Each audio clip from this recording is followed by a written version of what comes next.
Hello everyone, this is my 1972 Yamaha XS656. It's been rebuilt. All new exhausts, headers and mufflers, new seat, tires, the whole engine's been gone through and the carburetors. It's got a re-chromed chain guard that looks really nice. Carburetor's been gone through, all new seals, new battery. Under the seat, and get it out. Where's the laptop? There it is. Okay, new battery. Everything on this thing works great. All the horn.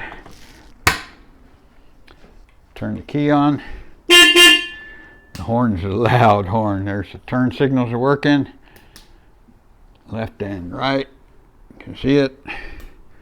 The lights working. High, low beam. And you can also see the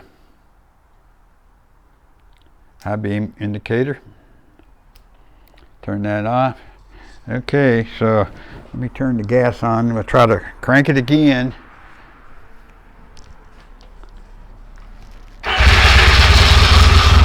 Cranked up real easy.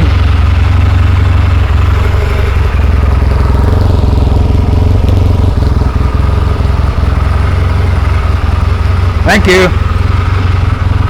Be on eBay real soon.